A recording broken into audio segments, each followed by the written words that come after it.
నమస్తే, welcome to Disha TV. రైతులకు తెలంగాణ ప్రభుత్వం శుభవార్త చెప్పడానికి సిద్ధం అవుతుంది. యాసంగి పంట పెట్టుబడి సాయం పంపిణీ చేసేందుకు ఏర్పాట్లు వేగంగా చేస్తుంది. ఫిబ్రవరి నెల 3వ వారంలో రైతుల ఖాతాలో భరోసా నిధులు జమ చేయనుంది.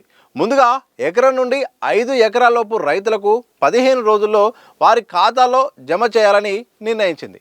ఎకరానికి 6,000 రూపాయల చొప్పున అన్నదాతలకు సాయం అందించనుంది.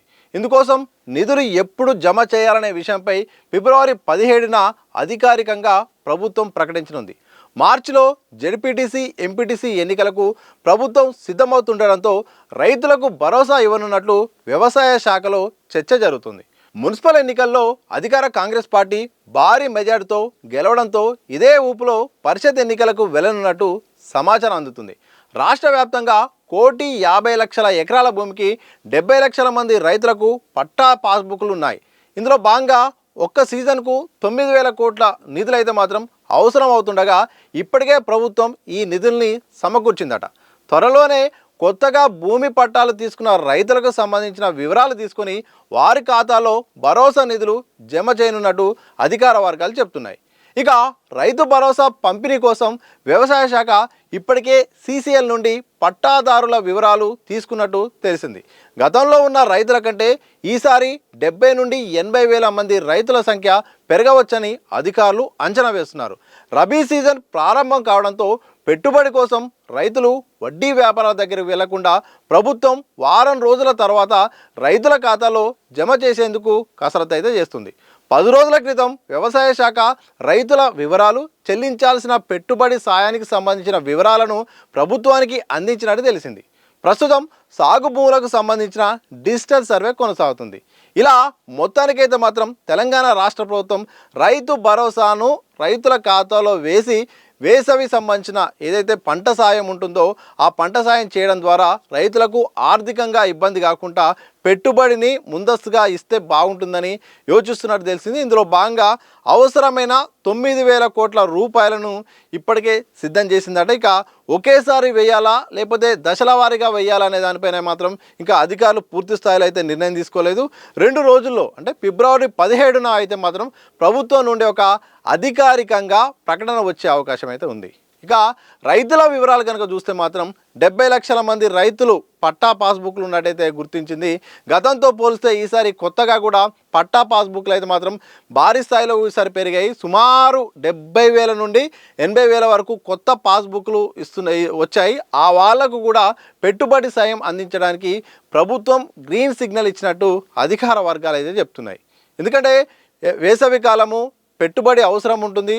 ఇందులో భాగంగా ఒకవైపు ఆర్థికంగా ఇబ్బందులు కాకుండా కూడా రైతులకు సాయం చేయాల్సిన అవకాశం ఉంటుంది. మరోవైపు ఎన్నికలకు సంబంధించిన వాతావరణం ఉంటుంది. ఇలాంటి సందర్భంలో రైతులకు అకౌంట్లో డబ్బులు వేసిన తర్వాతనే ఎన్నికలకు వెళ్తే మాత్రం బాగుంటుంది తప్ప మరి కాస్త ఆలస్యం చేసినా మాత్రం ఇది రైతుల ఆగ్రహానికి ప్రభుత్వం గురికాక తప్పదని కూడా ఆలోచిస్తున్నట్టే తెలిసింది. ఎందుకంటే పరిషత్ ఎన్నికల్ని కూడా తెలంగాణ రాష్ట్ర ప్రభుత్వం నిర్వహించడానికి ఇక రంగం సిద్ధం చేసుకున్నట్టు వార్తలు వస్తున్నాయి. ఎందుకంటే ఇప్పటికే ఎన్నికల రాష్ట్రంలో మున్సిపల్ ఎన్నికలు పూర్తయిపోయాయి. మున్సిపల్ ఎన్నికల్లో మెజారిటీ సంబంధించిన మున్సిపాలిటీస్లు అలాగే కార్పొరేషన్లు కూడా అధికార కాంగ్రెస్ పార్టీ కైవసం చేసుకుంది. ఇదే ఊపులో ఇక పరిషత్ ఎన్నికలు కూడా నిర్వహిస్తే ఇది ప్రభుత్వానికి, కాంగ్రెస్ పార్టీకి ప్లస్ అవుతుందని కూడా ఇటు ఇప్పటికే రాష్ట్ర మంత్రులు సీఎంకు కూడా తెలిపినట్టు తాజాగా నిన్న జరిగిన మీటింగ్లో కూడా ఒక క్లారిటీ వచ్చినట్టు తెలిసింది. అందరూ కూడా ఇదే సందర్భంలో మనం ఎన్నికలకు పోతే బాగుంటుంది. ఎందుకంటే ఒకవైపు ఈ హవాలో ఇక పరిషత్ ఎన్నికలు కూడా నిర్వహిస్తే కేంద్రం నుండి రావాల్సిన గ్రాంట్లు వచ్చినట్టు ఉంటుంది. ఆర్థిక సంవత్సరంలో ఎన్నికలు నిర్వహిస్తే మరోవైపు ఈ యొక్క హైప్లో మళ్ళీ ప్రతిపక్షాలకు అవకాశం లేకుండా ఎన్నికలు నిర్వహించడం ద్వారా మనకు పార్టీ పరంగా కూడా ప్లస్ అయ్యే అవకాశం ఉంటుందని కూడా మెజారిటీ మంత్రులు సీఎంకు చెప్పినట్టు తెలిసింది. పీసీసీ అధ్యక్షుడు కూడా ఇదే సందర్భంలో త్వరితగతిన ఎన్నికలు నిర్వహిస్తే కాంగ్రెస్ పార్టీకే ప్లస్ అవుతుందని కూడా మాట్లాడుకున్నట్టు తెలిసింది. అందులో భాగంగా ఇక వీలైనంత త్వరగా బడ్జెట్ సమావేశాల తర్వాత ఇక ఎన్నికల నోటిఫికేషన్ వేయడం, ఆ నోటిఫికేషన్ తర్వాత మార్చి నెలలో పరిషత్ ఎన్నికలు పూర్తి చేసేలాగా అయితే మాత్రం ఇప్పటికే ఆలోచన చేస్తున్నట్టు అధికార వర్గాలు అయితే మాత్రం చెప్తున్నాయి. రైతు భరోసా విషయానికి వస్తే మాత్రం చాలా కాలంగా రైతు భరోసా కోసం ఎదురు చూస్తున్నారు. మరోవైపు ఇటు బీఆర్ఎస్ అయితే మాత్రం విమర్శలు కూడా చేస్తుంది. గతంలో మేము రైతు బంధు అనే పథకాన్ని ఎప్పుడు కూడా ఆపలేదు, ఎప్పుడు కూడా ఆలస్యం చేయలేదు, రైతులను ఎప్పుడు కూడా ఇబ్బంది పెట్టలేదు. కానీ కాంగ్రెస్ సర్కార్ అయితే మాత్రం రైతు భరోసాను తీసుకొచ్చి ఒక 1000 రూపాయలు పెంచి దానికి మళ్ళీ అబద్ధం 7500 ఇస్తా అని చెప్పి కూడా 6000కు తగ్గించి మళ్ళీ సరైన సమయానికి ఇవ్వకుండా కొత్త కొర్రీలు పెట్టి కొత్త లొసుగులు పెట్టి కావాలని రైతులకు భరోసా దూరం చేస్తున్నారు, వాళ్ళ మట్టి కొడుతున్నారు. ఇది సరైనది కాదంటూ కూడా ఇప్పటికే బీఆర్ఎస్ విమర్శలు చేస్తుంది. ఇక ప్రతిపక్షాలు కూడా ఈ అంశాన్ని రైతుల పక్షాన కూడా విమర్శలు చేసే సందర్భం కనిపిస్తోంది. రాష్ట్ర ప్రభుత్వానికో ఈసారి డిజిటల్ సర్వేని తీసుకున్నది, మరోవైపు సాగు చేసిన భూమికే రైతు భరోసా అనే ఒక ఆప్షన్ తీసుకోవడం, అలాగే బంజర భూమికి ఖాళీగా కొండలు గుట్టలకైతే మాత్రం ఇచ్చే సందర్భం లేదని కూడా చెప్పడం, మెజారిటీ ఎక్కువగా కూడా పంట చేసి ఎవరైతే పంట పండిస్తారో స్థానికంగా ఉన్న రైతులకే ఇస్తామని చెప్పడం, అలాగే సర్వే చేపట్టడం, శాటిలైట్ సర్వేని చేపట్టడం, ఇటు వ్యవసాయ శాఖ అధికారులు తిరగడం, ఇదంతా కూడా ఆలస్యం అవ్వడానికి కారణమవుతుంది. దీంతో విమర్శలు కూడా ప్రభుత్వంపై వస్తున్నాయి. ఇచ్చిన హామీ ప్రకారం, ఇచ్చిన మాట ప్రకారం ఇవ్వాల్సిందే తగ్గించి సమయానికి ఇవ్వట్లేదని కూడా ఇటు విమర్శలు వస్తున్న నేపథ్యంలో రైతు భరోసాను ఇక ఆలస్యం చేస్తే ప్రభుత్వానికి, పార్టీకి పెద్ద నష్టం వస్తున్నట్టు అంచనా వేసి వీలైనంత తొందరగా ఆర్థిక పరిస్థితులు ఎలా ఉన్నప్పటికీ కూడా ఇక నిధులన్నీ కూడా సమకూర్చి తొందరగా రైతులకు వేస్తే బాగుంటుందని సుమారు 9000 కోట్ల సంబంధించిన నిధులను ఇప్పటికే ఆర్థిక శాఖ కూడా మొత్తం కూడా సిద్ధం చేసింది. ఇక రైతుల ఖాతాలో వేయడానికి ఇక వ్యవసాయ శాఖ ఇప్పటికే ఎవరైతే అర్హులైతే రైతులు ఉన్నారో ఆ రైతులకు సంబంధించిన వివరాలను కూడా ప్రభుత్వానికి అందజేయడం, ఇక ఎప్పుడైనా ప్రకటన వచ్చే అవకాశం ఉంది. ఇప్పటికే అందుతున్న సమాచారం ప్రకారం అయితే మాత్రం 17వ తారీఖున అంటే మరో 2 రోజుల్లో అధికారిక ప్రకటన రాబోతుంది. ఇక ఆ ప్రకటన తర్వాత ఇక ఒకేసారి వేయాలా లేకపోతే 15 రోజుల్లో వేయాలనే దానిపైన మాత్రం ఒక క్వశ్చన్ మార్క్ అవుతుంది. ఏమైనప్పటికీ కూడా మరో వారంలో అంటే ఇప్పటి నుండి ఒక వారంలో ఇప్పుడు అందుతున్న సమాచారం ప్రకారం అయితే మాత్రం రైతుల ఖాతాల్లో ఇక డబ్బులు పడబోతున్నాయి. అది మొత్తంగా ఒక ఎకరం నుండి కూడా 5 ఎకరాల లోపు అయితే మాత్రం మొదటి విడతలో ఒకేసారి వేయడానికి, ఆ తర్వాత విడతల వారిగా 15 రోజుల వేయడానికి అయితే మాత్రం లెక్కలు వేస్తున్నారు. అన్ని లెక్కలన్నీ చూసుకుని డబ్బుల్ని కూడా సమకూర్చే ఒక విధానం అయితే తీసుకొస్తున్నారు. ఆ తర్వాత ఇక తెలంగాణ రాష్ట్రంలో పరిషత్ ఎన్నికల నిర్వహణకు రాష్ట్ర ప్రభుత్వం ఇక రాష్ట్ర ఎన్నికల సంఘానికి గ్రీన్ సిగ్నల్ ఇవ్వబోతున్నట్టయితే మాత్రం తెలుస్తోంది. ఎందుకంటే ఇప్పటికే సర్పంచ్ ఎన్నికలు పూర్తి అయిపోయాయి, ఆ తర్వాత జరిగిన మున్సిపల్ ఎన్నికలు పూర్తి అయిపోయాయి. ఇక ఉన్నదల్లా ప్రధాన ఎన్నికల్లో భాగంగా ఇక ఈ పరిషత్ ఎన్నికలే ఉండిపోయాయి.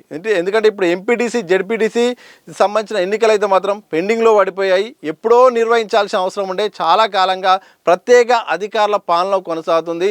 గ్రామ పంచాయతీ వ్యవస్థలు, ఇటు స్థానిక సంస్థల పరిపాలన వ్యవస్థలు పూర్తి స్థాయిలో మండలు లేకపోవడంతో అభివృద్ధి కుంటుపడిపోయింది. ప్రజలు కూడా పూర్తి స్థాయిలో అధికారులకు పవర్స్ లేకపోవడంతో ఇటు చెప్పుకోలేని పరిస్థితి, ఎక్కడికక్కడే అస్తవ్యస్తంగా మారిపోయింది. దీంతో సర్పంచ్ ఎన్నికలు నిర్వహించిన తర్వాత ఇక పరిషత్ ఎన్నికలకు ఇక రాష్ట్ర ప్రభుత్వం అయితే సిద్ధమవుతుంది. కానీ రిజర్వేషన్లను అమలు చేస్తాము, 42% రిజర్వేషన్లు ఇచ్చిన తర్వాతనే మేము ఎన్నికలకు పోతామన్న మరి ఆ యొక్క గతంలో చెప్పిన యొక్క మాట నిలబెట్టుకుంటుందా, లేకపోతే సుప్రీంకోర్టు నిబంధన కారణంగా రిజర్వేషన్లు అనేది అమలు అసాధ్యం అని చెప్పి ఎన్నికకి వెళ్ళబోతుంది అనేది మాత్రం ఒక క్వశ్చన్ మార్క్గా ఉంది. ఎందుకంటే సర్పంచ్ ఎన్నికలు అప్పుడైతే మాత్రం ఒకటే చెప్పింది, ఇవి సర్పంచ్ ఎన్నికలు అనేది గ్రాంట్స్ కేంద్రం నుండి ఆగిపోతున్నాయి 3000 కోట్లు, అలాగే ఇవి రాజకీయ పార్టీ గుర్తులకు సంబంధించినవి కాదు కాబట్టి నేను నిర్వహిస్తున్నాం, కానీ పరిషత్ ఎన్నికల్లో మాత్రం రిజర్వేషన్లు అమలు చేసిన తర్వాతనే వెళ్తామని చెప్పింది. కానీ ఆ అంశం ప్రస్తుతానికైతే మాత్రం ప్రస్తావనకు రావట్లేదు. ఓ రకంగా చెప్పాలంటే మాత్రం ఇక ఆ అంశం ప్రస్తావన లేకుండానే నోటిఫికేషన్ వెళ్ళే రకంగా రాష్ట్ర ప్రభుత్వం సిద్ధమవుతున్నట్టు తెలుస్తుంది. ఇలా మొత్తానికి రైతు భరోసా ముందు అమలు చేసి పరిషత్ ఎన్నికలు నిర్వహించి మార్చిలోపు ఎన్నికల ప్రక్రియ మొత్తం పూర్తి చేయాలని తెలంగాణ ప్రభుత్వం సిద్ధమవుతుంది. త్వరలో ఇక తెలంగాణ రాష్ట్ర ఎన్నికల సంఘం ఎప్పుడైనా కానీ పరిషత్ ఎన్నికలకు సంబంధించిన నోటిఫికేషన్ జారీ చేయబోతున్నట్టే తెలిసింది. ఇక ఇందులో భాగంగానే రైతులకు రైతు భరోసా సాయం ముందైతే మాత్రం అందించిన తర్వాతనే ఎన్నికలకు పోవాలని మాత్రం అధికార వర్గాల ద్వారా అయితే సమాచారం వస్తుంది. చూడాలి మరి రైతు భరోసా అన్నదైతే మాత్రం ఇప్పుడు అందుతున్న సమాచారం ప్రకారం ఫిబ్రవరి 17న ప్రకటన ఉండబోతుంది. 17 తర్వాత ఇక రైతు భరోసాను రైతుల ఖాతాలోకి వేయడానికి తెలంగాణ ప్రభుత్వం సిద్ధమవుతుంది. దీంట్లో ఏమైనా మార్పు చేర్పులు ఉంటాయా, ఇంకా కొత్త నిబంధనలు వస్తాయా, ఒకేసారి నిధులన్నీ కూడా అకౌంట్లోకి వేస్తారా లేకపోతే దశల వారీగా వేస్తారా అనేది మాత్రం మరికొద్ది గంటల్లో ఈ అంశంపై క్లారిటీ రాబోతుంది.